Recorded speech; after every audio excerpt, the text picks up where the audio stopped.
Alright, so what's going on, everybody? Welcome back to the channel, man. It's your boy, and I'm sure some of you guys are probably wondering why I haven't made any videos on the new Fantastic Family update, bringing in Franklin and Valeria Richards, along with new uniforms and tier 4s for Mr. Fantastic and Sue Storm. Is it because I'm super busy and I don't have time to play the game? Is it because these characters in these uniforms are not good? The answer to that question, or those questions particularly, is no, right? Sue's actually pretty decent. Reed remains to be seen. I have his potential ready to be unlocked, but the reason why I have been putting off making videos on these guys is simply because of the way in which that Marvel decided to add Franklin Richards to the game. It is really disgusting to see what they did here. So they basically advertised this new multiverse saga as a new dynamic game mode, something that we've never seen before.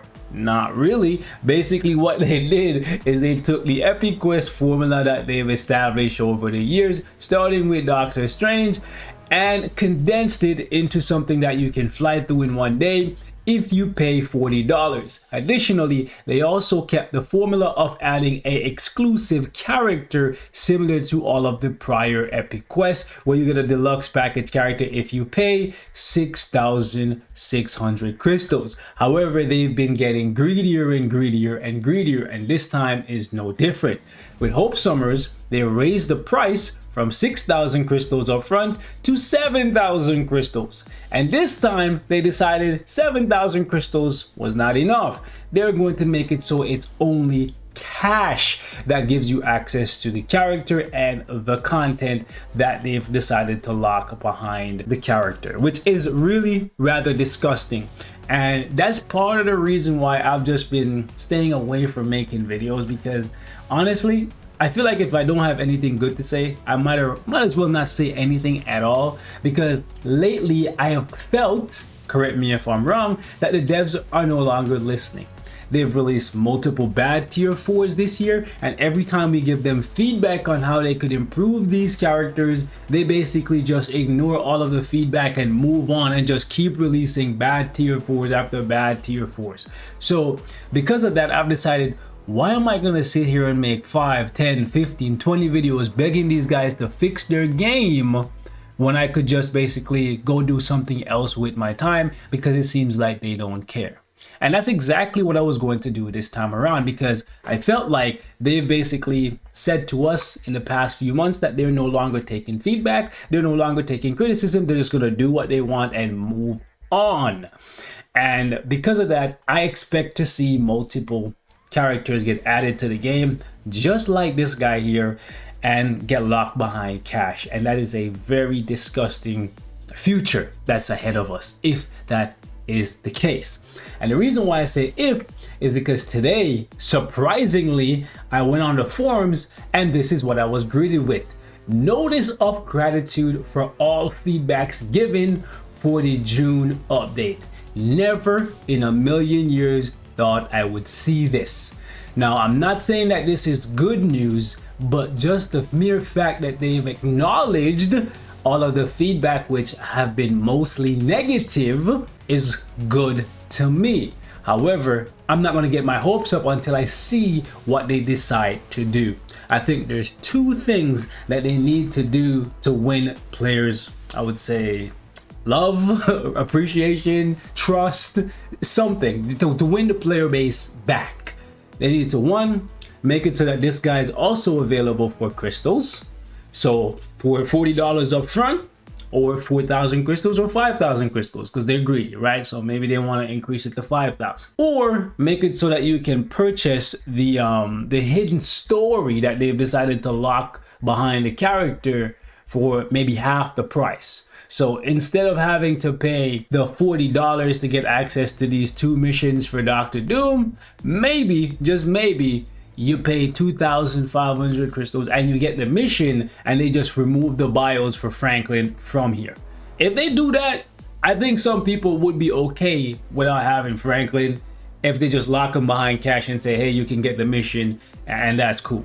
right? You let me know what you think in the comments. I think it's really disgusting to do this, especially with a new system that is slowly going to basically make it so that if you don't buy Franklin, you're going to be falling further and further and further behind. This is very different than people just being able to farm some feathers or a couple obelisks. Like if you take a look at these deluxe package characters that they've dropped, right, over the years, bro, emblems and feathers are completely different. There's multiple ways to farm feathers, and feathers themselves don't give you a significant advantage over other players no matter how long you're farming feathers. Sure, you'll be able to build up more characters, but at the end of the day, that's just one character. You go in here and you look at some of these emblems, bro. I've only had about like what, 5 or 6 days of farming emblems, and if you just go in the emblem collection and you look at all of the different buffs that they provide, like you can see right here, decreases damage received from male characters 8.6%.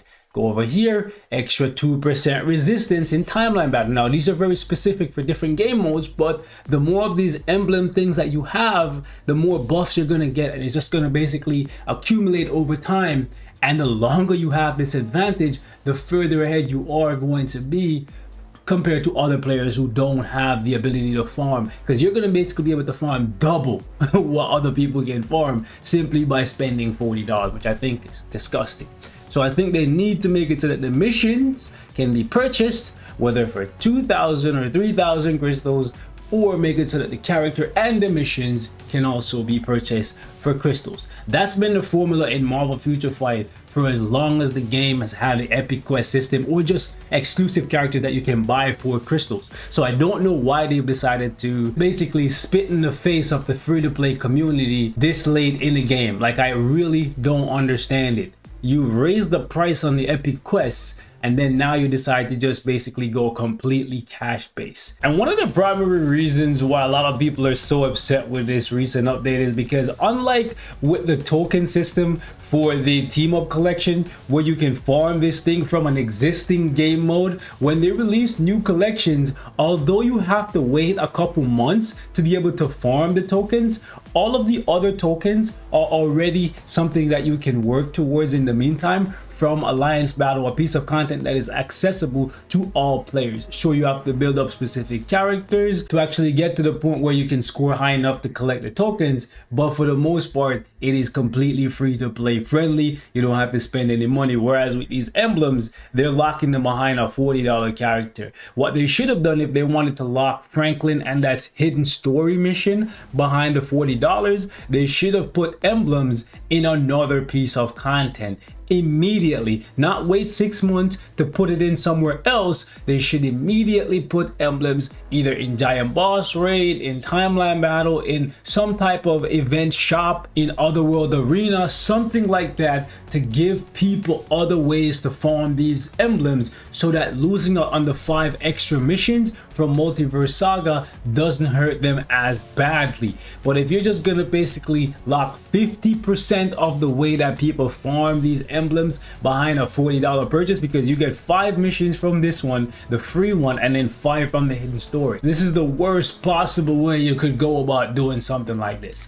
So I'm definitely going to sit back and see what they come back with in regards to all this feedback that they've been getting over the past week. So if I don't see an amazing response from these guys over the next week, I am going to be very, very disappointed with the direction that this game is headed. So you guys let me know what you think in the comment section, because I gotta be honest with you guys. The rate in which they're releasing these super expensive tier 4 characters, whether they're good or not, even if they feel like they're gonna be skipped, like Quicksilver, tier 2 native, mid, people are skipping him like crazy. Mr. Fantastic looks and feels mid so far, more testing is needed. He's probably gonna be a skip, and he's an expensive tier 4, and there seems to be no thought process going behind whether or not people are going to spend the materials to tier 4 these characters. They're just dropping them as a way to cash in, and then when you see a $40 character get dropped, you have to be thinking, are they just dropping the most expensive characters possible to milk as much money as possible before they decide to just shut the whole thing down?